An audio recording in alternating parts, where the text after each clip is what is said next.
Shri Sunil Gupta, Secretary to the Vice President of India, and all dignitaries and guests present here this evening. It is my privilege to welcome you to this event, the release of Dr. Karansingh's book, Mundaka Upanishad, The Bridge to Immortality, by the Honorable Vice President of India, Shri Jagdeep Dhanakhar.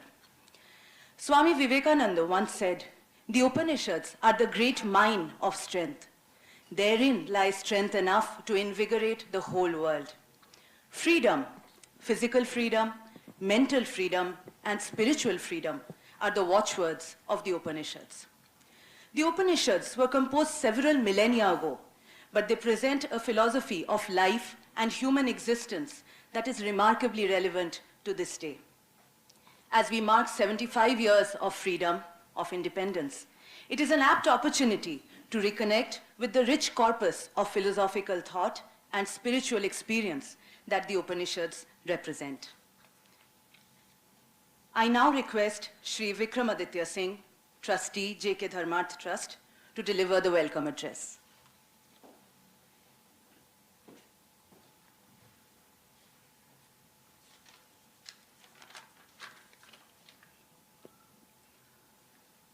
Honorable Vice President of India, Shri Jagdeep Dhanakhar Ji, Maharaja Dr. Karansingh Ji, Trustees of the Jammu and Kashmir Dharma Trust, and friends. Namaskar to all of you. As you know, we are gathered here today for the release of the translation and commentary on the Mundaka Upanishad.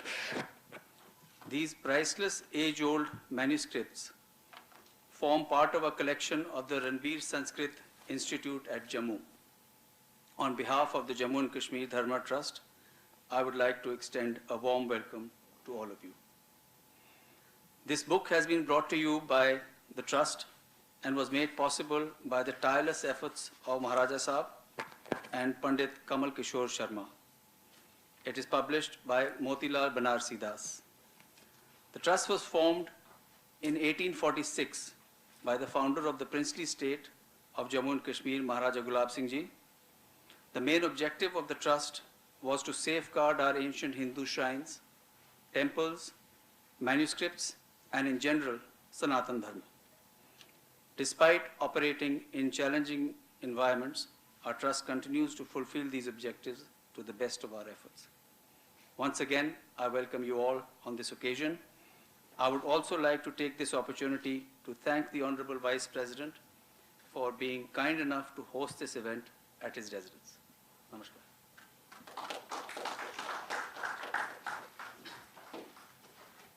The Hindi translation of Dr. Karansingh's text, as well as the transliteration of the Sanskrit text, has been done by Shri Kamal Kishore Mishra. I now invite Shri Kamal Kishore Mishra to introduce the book.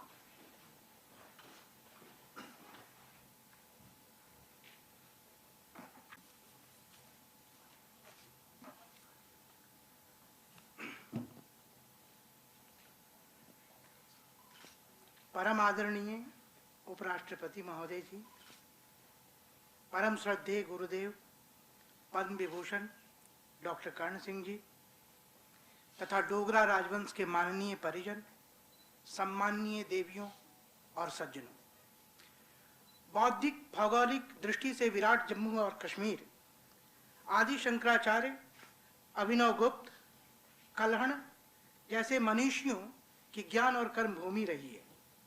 ब्रह्मांड के दिव्य नर्तन भगवान शंकर तथा डोगरा राजवंश के कुल देवता श्री रघुनाथ जी के आशीर्वाद से महाराजा रणवीर सिंह जी ने 19वीं शताब्दी के उत्तरार्ध में जिस महती कार्य को प्रारंभ किए थे, वो विश्व की ज्ञान परंपरा में भारतीय अवदान को प्रशस्त करते हैं। महाराजा रणवीर सिंह जी के समय उनके राज्यकाल में रुडोल्फ रॉथ, ब्यूलर और येलस्टाइन जैसे प्रसिद्ध इंडोलॉजिस्ट, पैलियोग्राफिस्ट, एपिग्राफिस्ट ने राज्य में भ्रमण कर स्थानीय विद्वानों से परिचर्चा करते रहे। दुर्लभ पांडुलिपियों को संग्रह करवाना महाराजा साहब की अभिरुचि और दूरदृष्टि को परिचय कराती है। अंततः इसका बहुत विशाल और अद्भुत संग्रह तैयार हो गया और समय के साथ इसमें वृद्धि होती चली गई। भारतीय ज्ञान परंपरा में मत, अभिमत, खंडन, मंडन, सिद्धि और संवाद की परंपरा का महत्वपूर्ण स्थान है। इन पांडुलिपियों में मूल संस्कृत पर वृत्ति, वार्तिक, भाष्य, टीका, दीपिका, प्रदीपिका इत्यादि लिखने की अत्यंत समृद्ध बौद्धिक परंपरा रही है। इस संस्थान को रणवीर संस्कृत रिसर्च इंस्टीट्यूट के नाम से आज पहचान मिली, जो विश्व के बौद्धिक जगत में एक महत्वपूर्ण स्थान रखता है। इसी अद्भुत विशाल संग्रह से मैन्युस्क्रिप्ट्स को चयन करके 11 खंडों में श्रीमद् भगवद गीता को तैयार किया गया, जिसका लोकार्पण महाराजा साहब के 91वें जन्मदिन पर 2021 में परम आदरणीय प्रधानमंत्री मोदी जी ने उसका लोकार्पण किया था। 92वें जन्मदिन पर 2022 में 3 वॉल्यूम्स में कैटलॉग को प्रकाशित किया गया, जिसकी शुरुआत सर ऑलियन स्टाइन ने 1894 में किया था। उसके बाद 1971 में, 72 में और 84 में डेक्कन कॉलेज पूना से पाटकर जी ने उसको संग्रह किया था, और यह मेरा सौभाग्य है कि इस कार्य के दायित्व को पूरा करने का मुझे 2003 में मुझे अवसर प्राप्त हुआ। और अब 2023 आज के दिन 93वें जन्मदिन पर मुंडक उपनिषद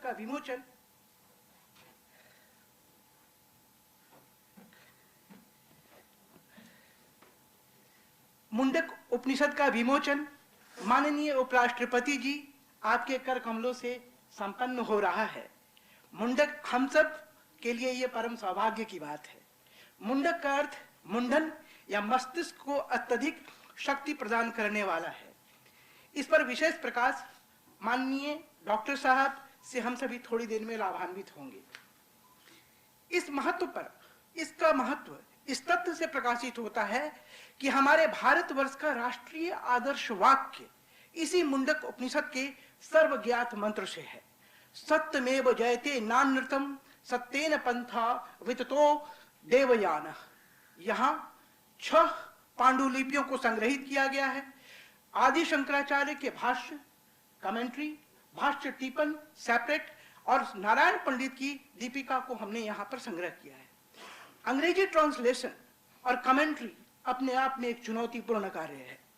साधारणतया इंग्लिश में शास्त्रीय भाष्य लिखने की परंपरा कम ही देखने को मिलती है, लेकिन ऑनरेबल डॉक्टर साहब की रुचि ने इस चुनौतीपूर्ण कार्य को हृदय से स्वीकार किया और अंततः इसे अद्भुत रूप में प्रस्तुत कर दिया।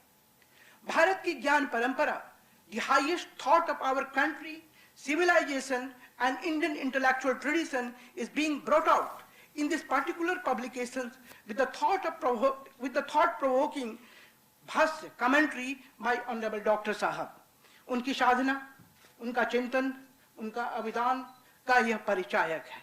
यहाँ पर मैं थोड़ा सा एक पासिंग रेफरेंस दे रहा हूँ। मैसूर के रॉयल पुस्तकालय के क्यूरेटर डॉक्टर श्याम शास्त्री 1904 में अचानक उन्हें, जब वो मैन्युस्क्रिप्ट को देखते थे तो एक पांडुलिपि मिली और उस पर उन्होंने 1904 में लिखा, 1909 में लिखा और 15 में लिखा। तब पता चला पूरे संसार को कि कौटिल्य नाम की कोई चीज है। पहली बार कौटिल्य के अर्थशास्त्र को 100 साल पहले श्याम शास्त्री जी ने लाया था। इसी तरह मुझे लगता है कि श्री रणवीर संस्कृत रिसर्च इंस्टीट्यूट के विशाल संग्रह में न जाने कितने अनमोल रत्न हैं, जो पूरे विश्व की बौद्धिकता को नई ऊर्जा और पहचान देने का सामर्थ्य रखते हैं। भारत माँ की श्रेष्ठता की सिद्धि में इनकी महत्वपूर्ण भूमिका हो सकती है। यह हमारे देश का सौभाग्य है कि जम्मू कश्मीर के डोगरा राजवंश में महाराजा साहब के नेतृत्व में इन दुर्लभ अमूल्य पांडुलिपियों को संग्रहित, संरक्षित और संवर्धित किया है। जबकि यह मेरा परम सौभाग्य है कि गुरुदेव डॉक्टर साहब डॉक्टर कर्ण सिंह जी का आशीर्वाद और उनके समस्त परिजनों का विशेष स्नेह मिला है, जिसके परिणाम स्वरूप पांडुलिपि विद्या के अनमोल रत्नों को विश्व के समक्ष प्रस्तुत करने में हम सक्षम हो पाए हैं। डॉक्टर साहब के 93वें जन्मदिन पर आदरणीय उपराष्ट्रपति जी, आपका जो अनुग्रह हम लोगों को मिल रहा है वो हमारे मार्ग को प्रशस्त और सशक्त करेगा। अंत में 120 वर्षों से संस्कृत प्राच्य विद्या के प्रसिद्ध प्रकाशक मोतीलाल बनारसी दास के श्री राजेंद्र प्रकाश जैन और वरुण जैन ने पूरे मनोयोग से इसका प्रकाशन किया है। अंत में आप सब दिव्य जनों के अंतस्थल में स्थित जगत जननी जानकी जी और श्री रघुनाथ जी को बारंबार प्रणाम करते हुए डॉक्टर साहब की उद्बोधन का हम सब श्रवण करेंगे। नमस्कार, धन्यवाद।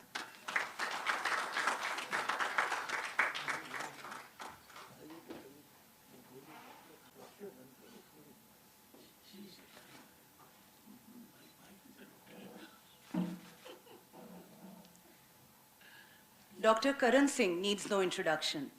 However, it is my honor and privilege to introduce Sir with a few brief words. Dr. Karan Singh is truly a multifaceted personality. He is a statesman, author, educationist, and environmentalist. He has been a member of both houses of parliament during his long, distinguished public life and has held several key portfolios as a cabinet minister in the government of India. He has traveled widely and has written several books exploring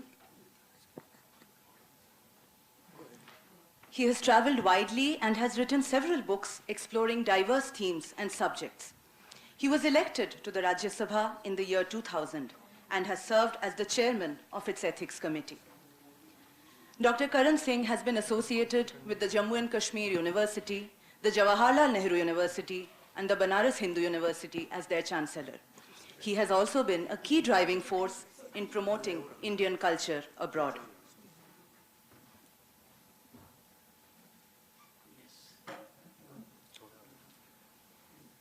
Sir has been awarded with the Padma Vibhushan in Public Affairs in the year 2005, and in the year 2011 has been conferred with the Outstanding Parliamentarian Award instituted by the Indian Parliamentary Group. Sir, I now request you to address the audience.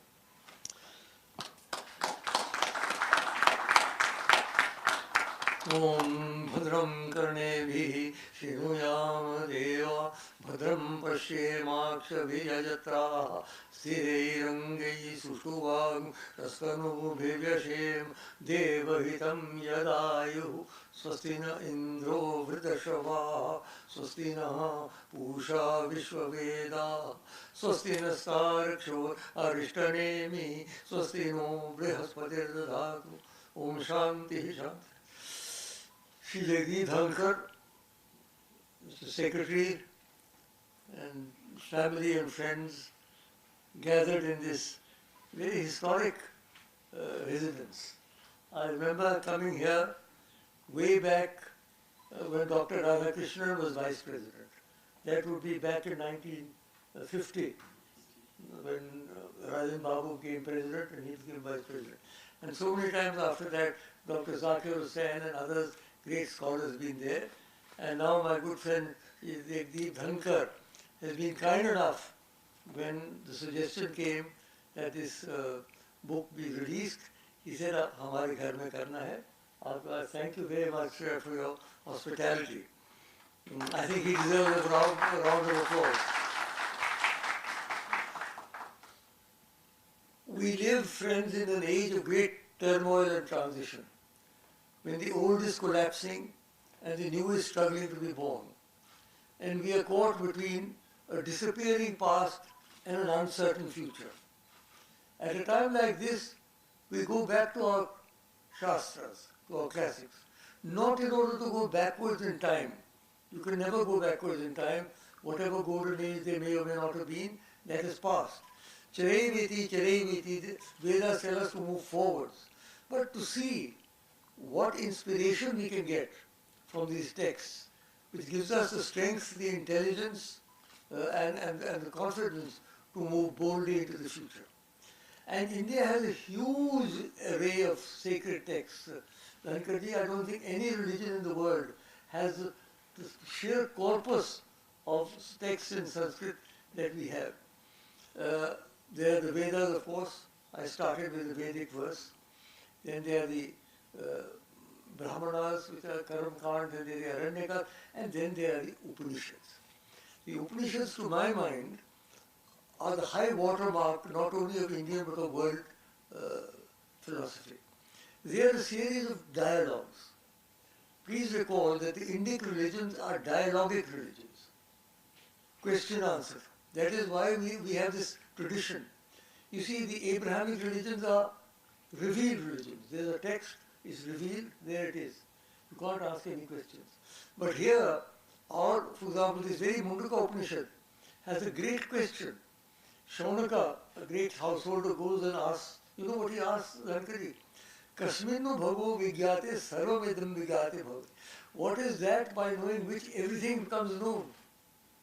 What a tremendous question. I mean, to ask a question like that itself is an act of genius. And then the Guru replies higher Vidya, I'm not going into that in detail, but I'm making the point that the Upanishads are a dialogue, are dialogues. So is the Gita, later, much later than the Upanishads, is a dialogue. And these dialogues are spread over perhaps 1,000 years. If you fly from here to Calcutta, as you must have done on many occasions, Dhankard, you will see the great Himalayas. If you look upon the Vedas as the Himalayas, Himalaya, what has Kalidas described? In Kumara Sambhava opening verse, Astutarasyam dishi devatatma Himalayo nam nagaviradya purva paro toya nidhi bhagaya sthitaha prithibhya kamana. It is like a measuring rod to gauge the greatness of the world. When you fly, you see there are many mountain peaks. Right from if you start right from the beginning, then there's the Shura until you get to Kanchenjunga. Now, the Upanishads are like those mountain peaks, based on the Vedas, growing up from the Vedas, but those dialogues between gurus and shishyas, sitting on the banks of a lake or in a forest hermitage, they ask questions, sharp questions. Why are we here? What is the meaning of our life? Who impels us to move? So these questions are asked and answered in the Upanishads. There are a large number of Upanishads, 11 principal Upanishads there are. I won't go into the great details of that because this is not a discourse on the Upanishads. But I just want to say that this is the high water mark. And if I may, I'm going to try and place before you the basic concepts of the Upanishads. Two concepts have to be grasped.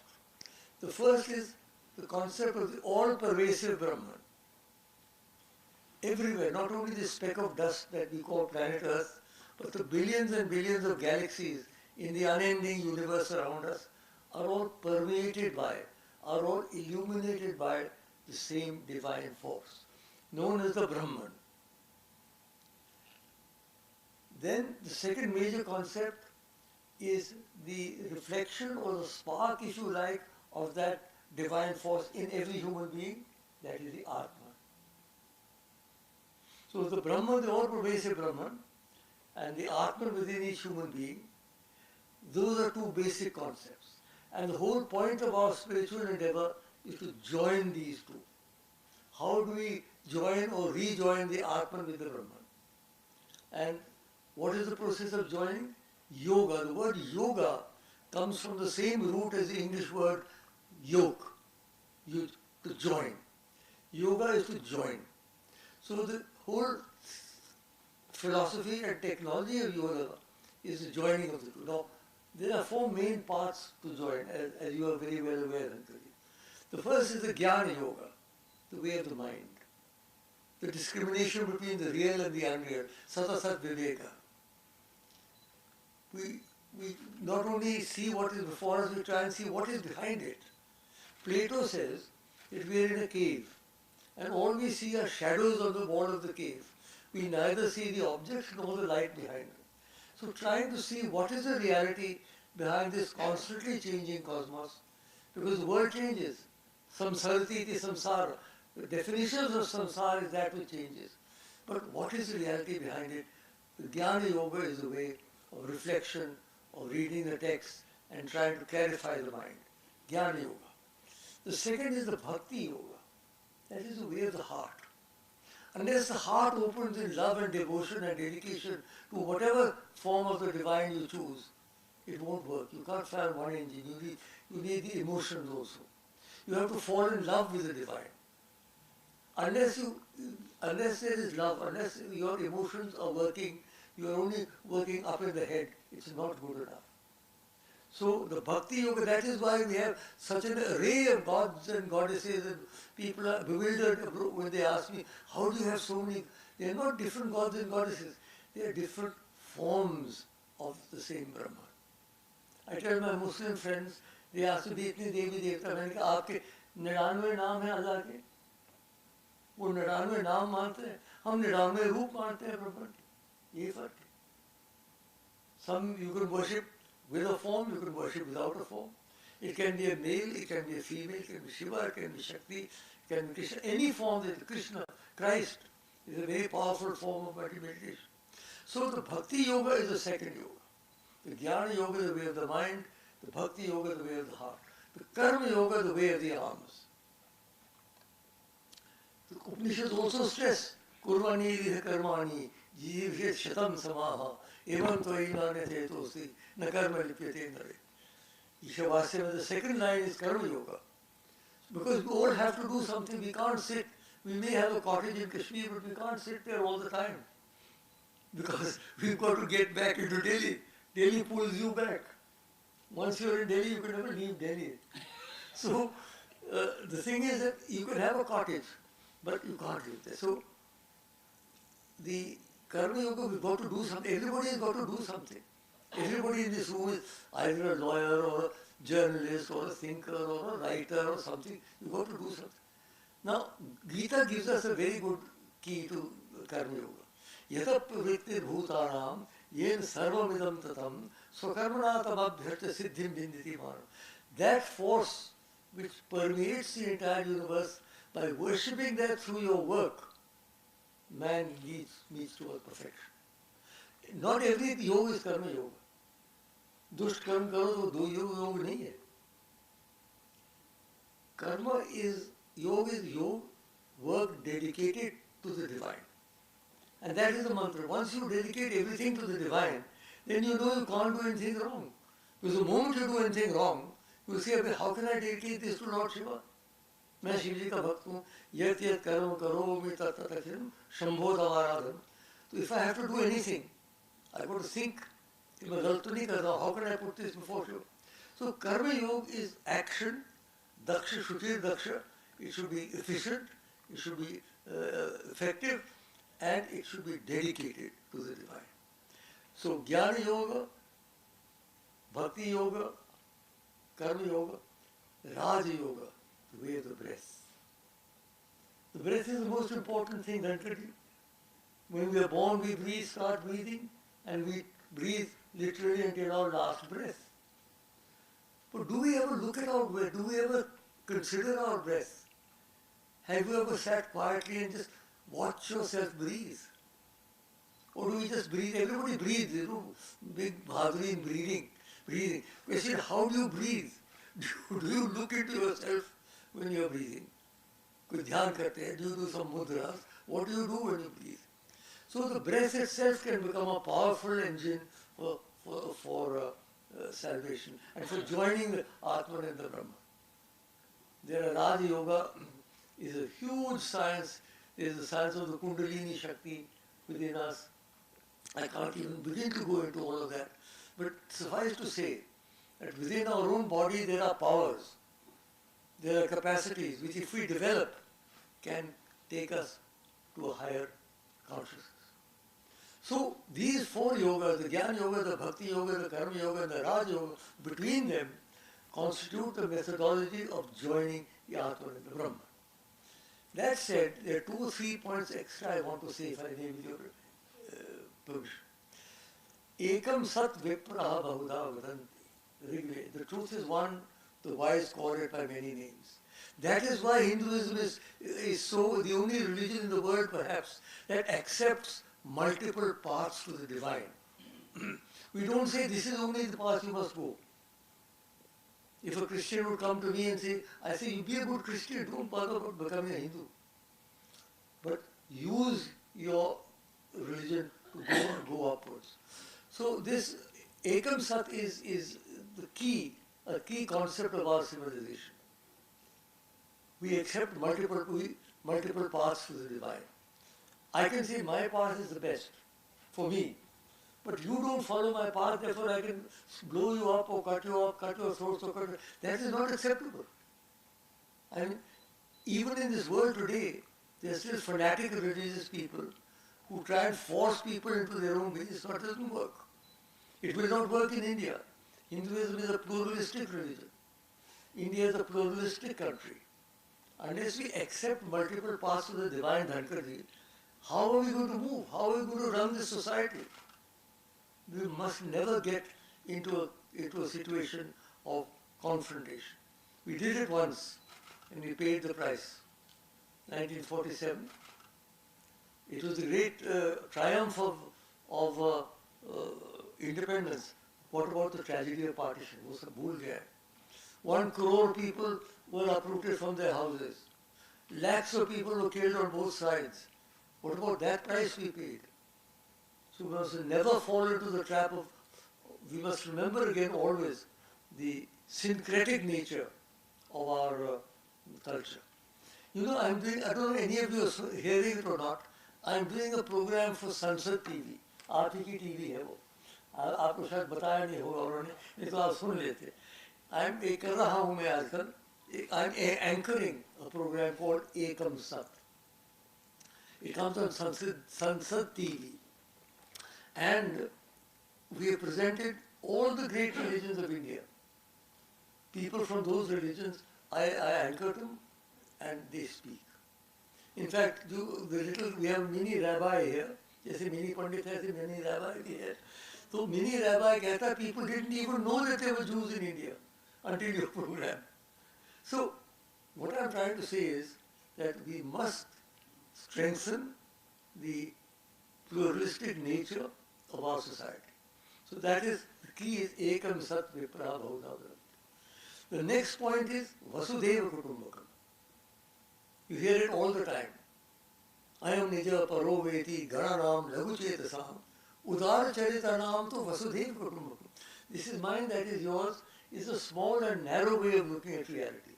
Udara Charitanam. For those of the higher consciousness, Vasudha Eva Kutumbakam. The world itself is a family. What a great concept. Thousands of years ago, when you couldn't move more than 10 miles a day on foot, our seers realized that in the ultimate analysis, humanity has to look upon itself as a family. Otherwise, we're destroying ourselves. We tried in the League of Nations, we tried in the United Nations. Look what's happening today. There are fratricidal wars going on in the world. So we have to accept where nationalism is there, certainly. But Dhankad is interesting. Rabindranath Tagore, Sri Aurobindo, both ultimately transcended nationalism. Even Sri Aurobindo, the great prophet of Indian nationalism, ultimately said nationalism will have run its course, we must have human unity. So, however idealistic this may appear, this Vasudeva Kutumbakam is a great concept. I'm very glad we are using that now for the G20s. And I must compliment Prime Minister Modi. Also, by the way, compliment him for yoga, because the Raja Yoga, that the yoga has now been popularized around the world for International Yoga Day. It's only a very small part. It's a Hatha Yoga. But don't worry if you can't stand on your head. As I always used to say, the capacity to stand on your head is not a condition precedent for illumination. Even if you can't stand on it, doesn't matter. So therefore, this, the Vasudeva Kutumbakam is a great concept. We've got to keep it. You know, every person loves his country. I was at the Suchesgarh border the other day. My sons have been there. And I was here, and one step there, that was Pakistan. So हमारी भूमि पवित्र है तो एक step से पवित्र कैसे हो जाती है? You see, if you come to think of it rationally, the whole world is has to be one. The Gaia concept, the world is, and because we don't treat the world as one, that is why we are facing what we are facing today. Hurricanes, earthquakes, disasters. Nature, earth is hitting back. If we misbehave with the earth, the earth will one day hit back, and is hitting back already. आप देख ही रहे. And the final point I want to make is, बहुजन सुखाय, बहुजन हिताय. ये सब उपनिषद के वाक्य हैं ये. The welfare of the many, the happiness of the many. What better definition of communism? I was speaking on my Rajya Sabha last speech, and My friend D. Raja was there. I said, Raja, you're a communist. Can you think of a better definition? Sarve pi sukhina santu, sarve santu niramaya, sarve bhadrani pashyantu, ma kashchitu bhag bhavet. May all beings be healthy, may all beings be happy, may no one have to undergo suffering. What greater communism can there be? So that we must not forget that. We must not forget that Bahujana Sukhaya, Bahujana Hita. Even today, Dhankardji, I am ashamed to say, if you like, I have seen India grow from its birth. I am older than the Republic, by the way.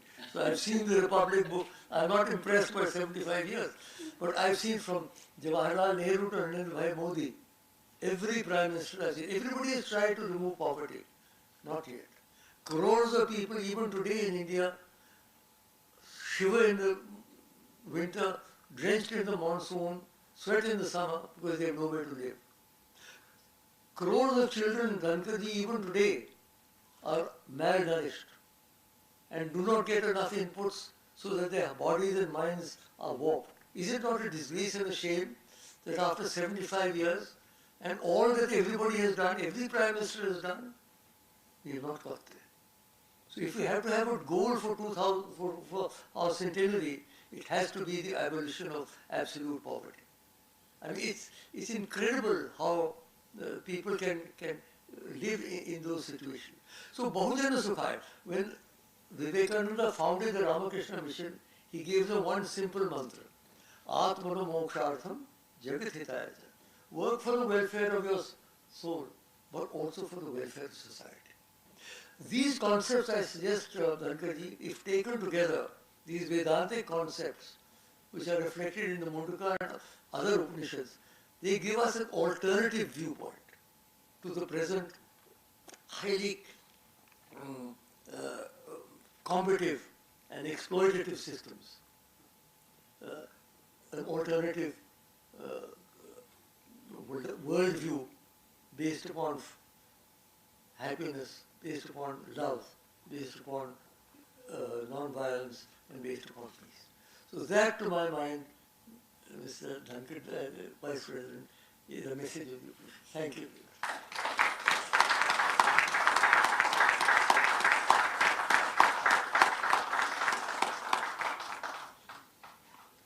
Sir, thank you so much for your enlightening words. May I now request Honorable Vice President Shri Jagdeep Dhankardji to release Dr. Karan Singh's book on the Mundaka Upanishad.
I now request the Honorable Vice President of India to address the audience.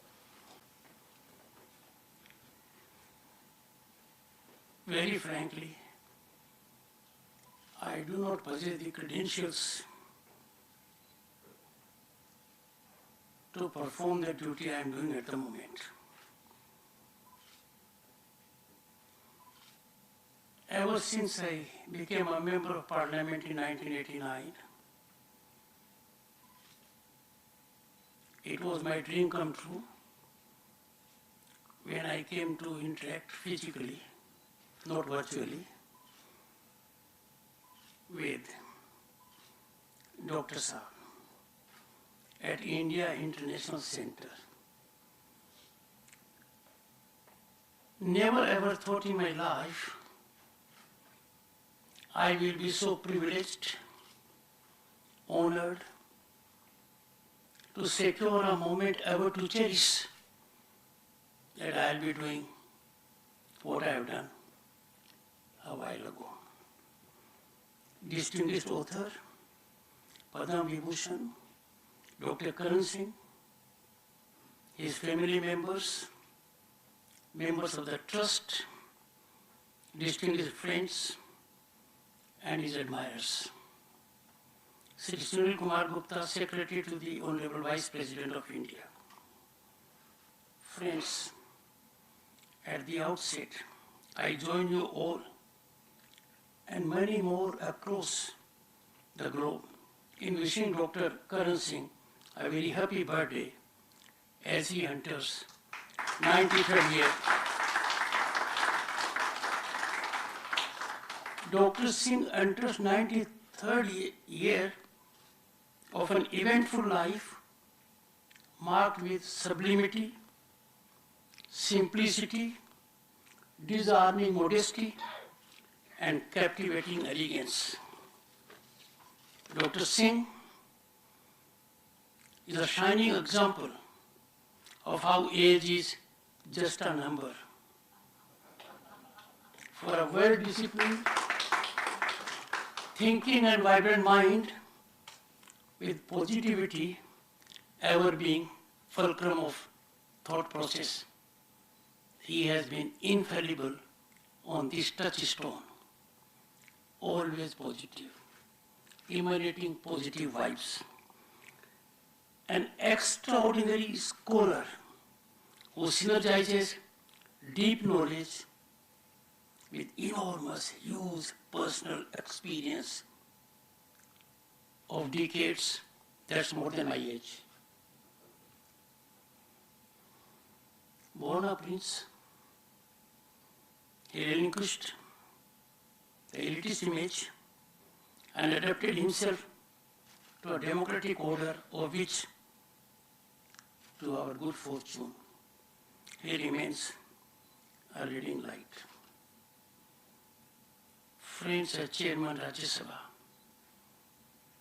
I miss him. His presence both in Lok Sabha and Rajya Sabha was highly impactful. His presence was felt.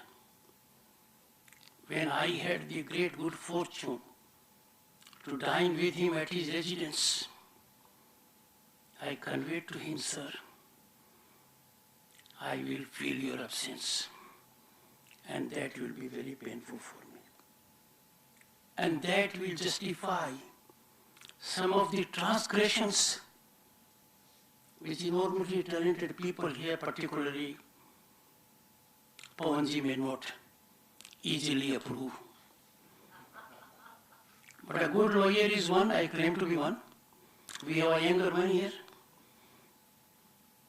Never misses an opportunity. I will do that, even at the cost of getting some censure. By versatility and genius, Dr. Singh is uniquely, eminently positioned to dwell deep into the gems of Mundak Upanishad that seek to enrich our mind with knowledge so that we liberate ourselves of errors and veils of ignorance. Sir, indeed an honor to formally release your book, Mundak Upanishad, The Bridge to Immortality.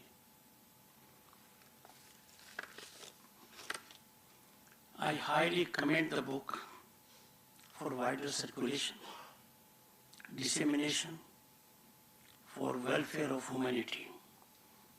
It's worth everyone's time. Friends, when you attend a function of such a legend, you have to engage in due diligence and homework. It may not be my ordinary subject, but then we can always imbibe by putting in some effort.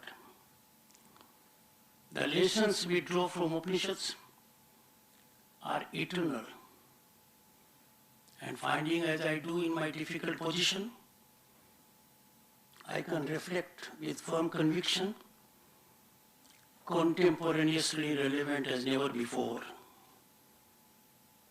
I see the relevance more as I sit in a chair. That certainly is not very comfortable. For the simple reason, you expect rational approach from those who drive their actions by rationality. You end up finding they are not their usual self when they are in that theater.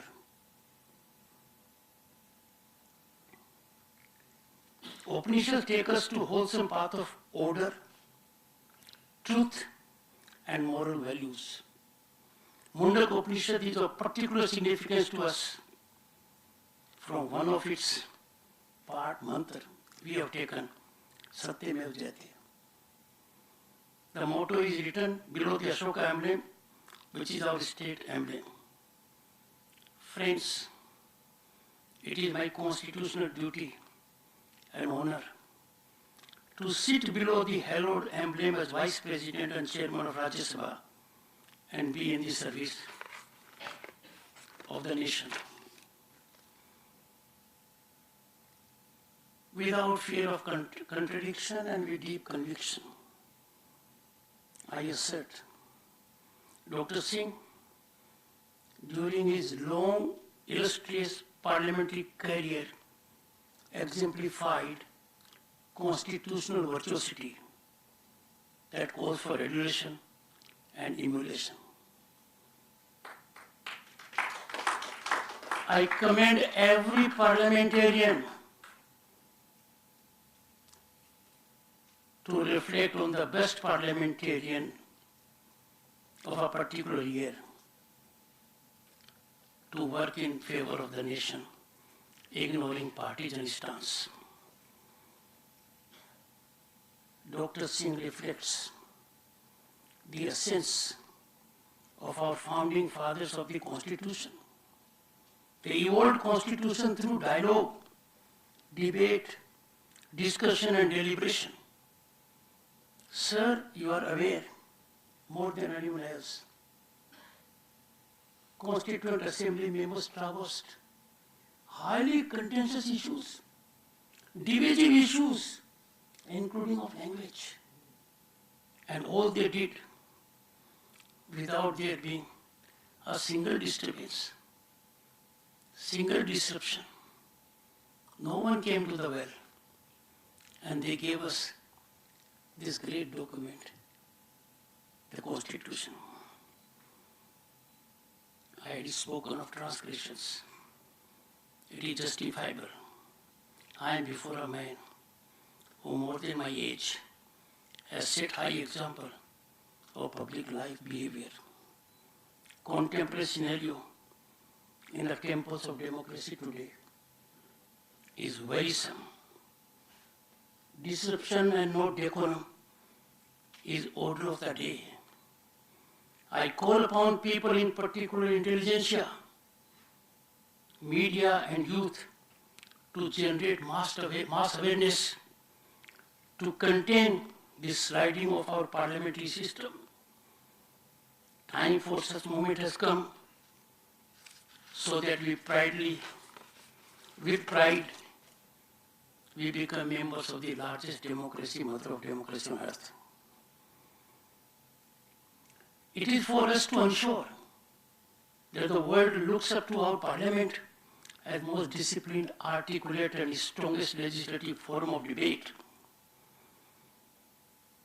Undoubtedly, and I have no doubt, our people are concerned and anguished with projection of disruptors of proceedings, shouters of slogans, practitioners of India cross conduct, throwing of papers and whatnot. Can we sanctify it? Can we approve of it? Can we continue to observe silence at such kind of sliding of our democracy before our own eyes? I am before a man who has indicated order and truth. Be intrepid. We cannot afford to do that. Our parliamentarians need to exemplify conduct which can motivate, inspire, energize our people and young minds and give direction to the country. Friends, Bharat is in Amritkal. The gentleman, the author, Padma Vibhushan awardee, respected in the country and outside, known for his massive contributions in all fields as a statesman, as diplomat, as parliamentarian, as politician, as someone in command for executive actions in the governments of several prime ministers. It is his presence that makes me courageous enough to indicate we are the most functional democracy on the planet as on date. Bharat in Amritkal is setting global discourse on many issues. All Indians are related that the country is on the rise as never before, and its upward growth trajectory is unstoppable. We are certainly on our way to 2047. Young minds who are before us, some of us may not be around at that time, but the warriors of 2047 who are in their 20s and 30s must not get despair from us. They must get positive directional approach from us. How ironical, how painful, how excruciating pain people like him can feel. The world is applauding our historic accomplishments and functional, vibrant democracy. Some amongst us, including parliamentarians, in overdrive, are engaged in thoughtless, unfair denigration of our well-nurtured democratic values. How do we justify such wanton orchestration of factually untenable narrative? And mark the timing, this unwholesome misadventure. India is having a moment of glory, being president of G20, and there are people outside from the country working in overdrive to denigrate us. Such misplaced campaign mode to taint and tarnish our parliament and constitutional entities is too serious and exceptional to be ignored and countenanced. Friends, no political strategy or partisan stance can justify compromising our nationalism and democratic values. I am before a noble soul. My silence on this misadventure, if I observe silence on this orchestration by a member of parliament outside the country, which is ill-premised, unwholesome, motivated, I would be on the wrong side of Constitution. It will be constitutional culpability and outrage of my oath. How can I sanctify a statement that mics in Indian Parliament are put off? How dare anyone pick up courage to say so? Has there been ever illustration? Yes, we did have a dark chapter of our political history. Proclamation of emergency. The darkest period which any democracy can suffer. The Indian democratic polity has now matured. There can be no repeat of that. Anyone who says so inside the country or outside, that in the Indian parliament mics are put off, is an affront to the nation. Imagine this being done after having held the floor for nearly 50 minutes. Such kind of wanton misadventure to run down our democratic fabric and values cannot be countenanced. I call upon everyone, intelligentsia, media, and youth who are warriors of 2047, rise to the occasion, expose these forces, neutralize them. I am not a stakeholder in politics. I don't engage in partisan stance, but I do believe in constitutional duty. And I know fear cannot dominate my mind after I have kept Dr. Singh on my right side for so long. If I observe silence, the vast majority of people who believe in this nation would be silenced forever. We cannot allow such kind of narrative to gain currency and momentum by those elements who wish to antidote our rising growth. Tell me, friends, what can be more distant from truth than this? I preside Rajya Sabha. Let someone come forward and say, mic was put off. There is a fullest freedom of expression as per Constitution. And no democracy in the world can rival that. Blossoming democracy at all layers. Which country can claim to have multi-layered democracy at panchayat level, municipal level, state level, and central level? And different, diversified.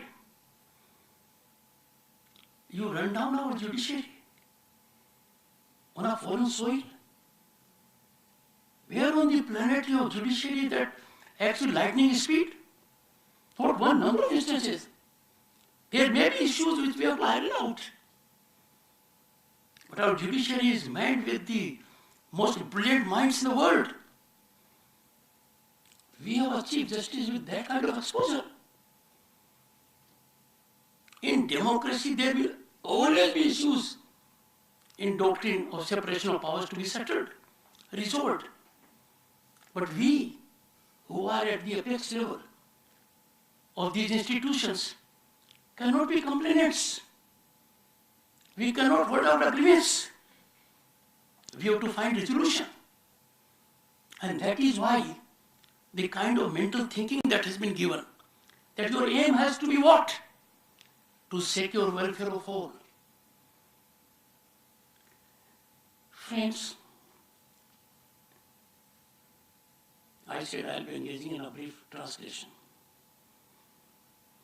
I want media to be fair.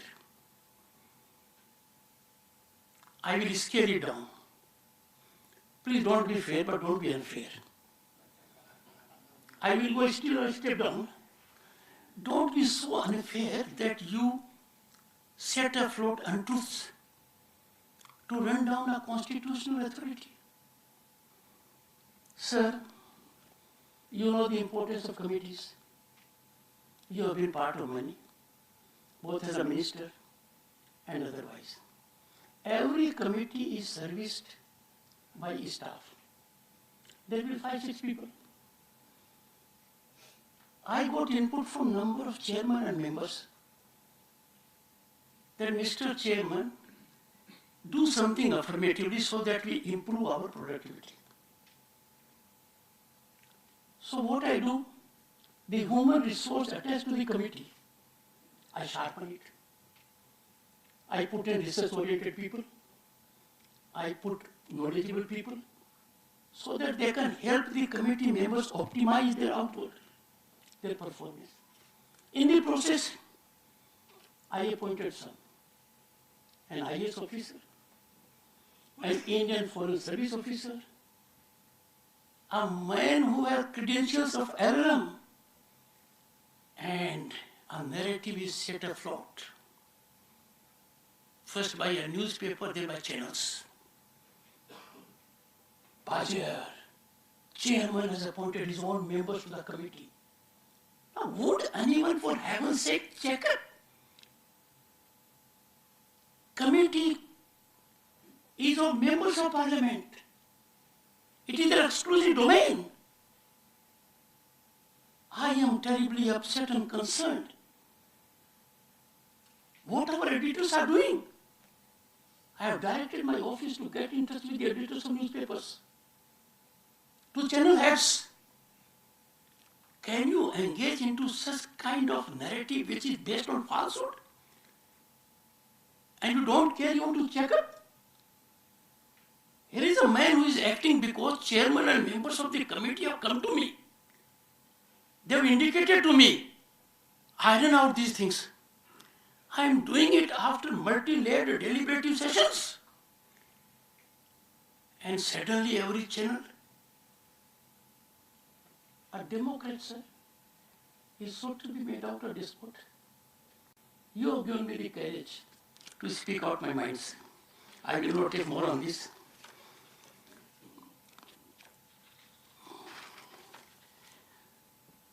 Sir, I have friends. Pawanji is one of them. I was really elated when in a literary function I had the occasion to participate and he gave his discourse.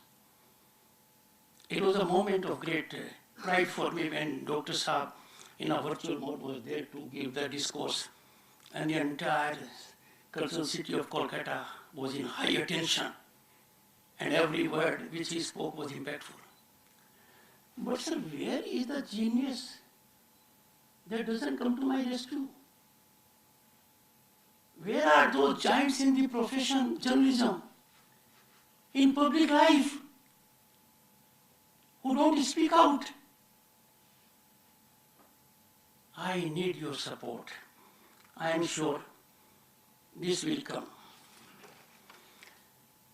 Sir, I wouldn't digress any further and come to the point. We all must give standing ovation to Dr. Singh.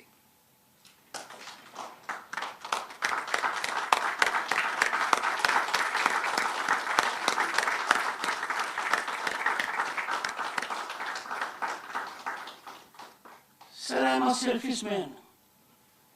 We need Dr. Singh for many years to come. We need Dr. Singh to be in good health and happiness, because he is one of the very few who can energize, inspire, and motivate by his thought process. I have no doubt that Dr. Singh will continue to bless me.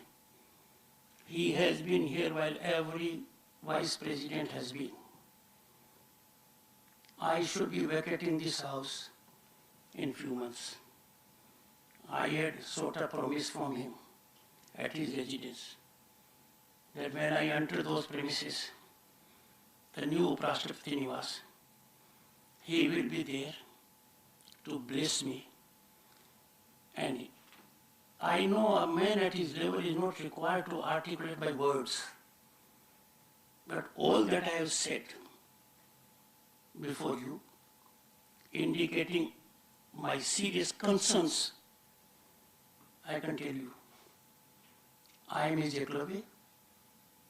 I do it with his constructive sanction. I am grateful to the organizers for affording us this very great opportunity in the honor of a great man whose discourses and writings are well read. Sir, lastly, when I was Governor of the State of West Bengal, I used to say one thing jokingly, लेकिन कौन बनेगा करोड़पति? There are 4 lifelines. One can phone a friend. One can split two. As Governor West Bengal, I had no lifeline. Sir, as Governor West Bengal, I could have had some lifeline. As Chairman Rajya Sabha, I have none. I therefore am fully aware of what Sansad TV is doing in respect to you. And only this afternoon, we had a session how to put it at a much higher pedestal. And my top 3 officials, including the secretary to the vice president, senior vice president, we deliberated that we have to be different, emanate a thought process of people possessed of sublimity knowledge, and about whom only you can say one thing: we are ever in salutation of you. Thank you.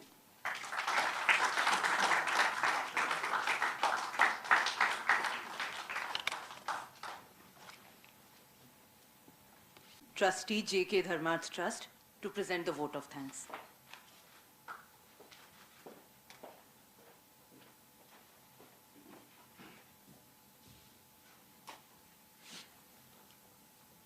प्रणाम, नमस्कार और खास करके खमागणी to uncle जी। मुझे धर्म संकट में डाल दिया गया क्योंकि मैं हिंदी में स्पीच लिखता हूँ नॉर्मली, पर कहा गया कि अंग्रेजी में बोले, पर कोशिश करूंगा sir. His excellency honourable Shri Jagdeep Dhankhar ji, उनके साथ विराजमान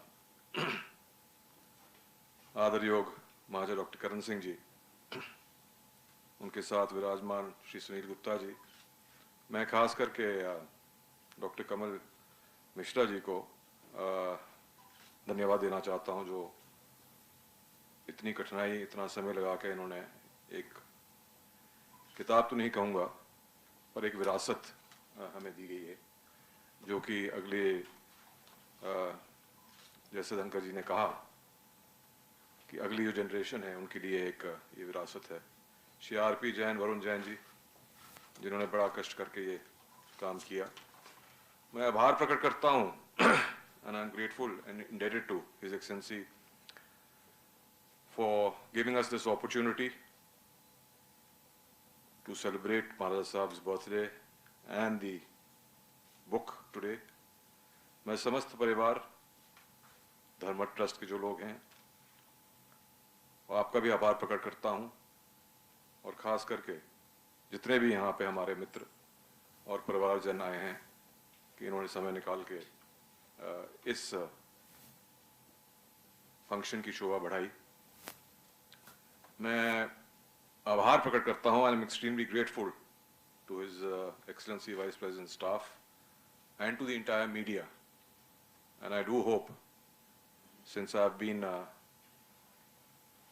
also in politics, sir, 1-term minister, 3 terms MLC, so I realize the pain that you're going through right now. बचपन में आज माता जी नहीं है, उनका स्वर्गवास हो गया, पर हमेशा मुझे कहते थी कि बापूजी पूजा कर रहे हैं तो जहाँ जाके बैठिए, और दोनों मेरे भाई, दादा और मैं पूजा में बैठते थे। मुझे इसमें कोई शंका नहीं है कि मेरे डीएनए में कोई प्रॉब्लम है, क्योंकि अभी गाड़ी में जब मैं बैठा तो मैंने स्पीच लिखी तो उसमें मैंने खाली 2 श्लोक लिखे, और श्लोक मैंने संस्कृत नहीं पढ़ा क्योंकि मैं अंग्रेजी स्कूल में पढ़ा हूँ, तो अंग्रेजी स्कूल में संस्कृत नहीं पढ़ाई जाती। पर मैं कोशिश करूंगा कि जैसे महाराजा साहब ने बोला और मिश्रा जी बोलते हैं, भद्रम करने भी श्रीनुयाम देवा, भद्रम पश्येमा शिवरजा चित्राः, स्थिरै रंगै षष्ठोगा गुं व्यमेहि देव यदायहु, सृष्टिना इंद्रो वृद्धशवाः, सृष्टिना पूखा विश्ववेदाः, सृष्टिना रक्षौ अरिष्टनेभिः, स्वस्तिना हृदस्पृतधातु। ये कभी अगर आप नहीं पढ़ते हैं तो कान से सुन के कुछ याद आ जाता है, और अंतर्गत आपसे मैं जो फिर महाराज साहब ने एक और श्लोक बोला, वो भी मैंने गाड़ी में लिखा सर्वे भवन्तु सुखिनः, सर्वे सन्तु निरामया, सर्वे भद्राणि पश्यन्ति, मा कश्चित् दुःख भावः। सब सुख रहें, सब रोग मुक्त रहें, सबके जीवन में मंगलमय हो, मेरी यही ईश्वर से प्रार्थना है। आपका बहुत बहुत धन्यवाद। जय हिंद, जय भारत।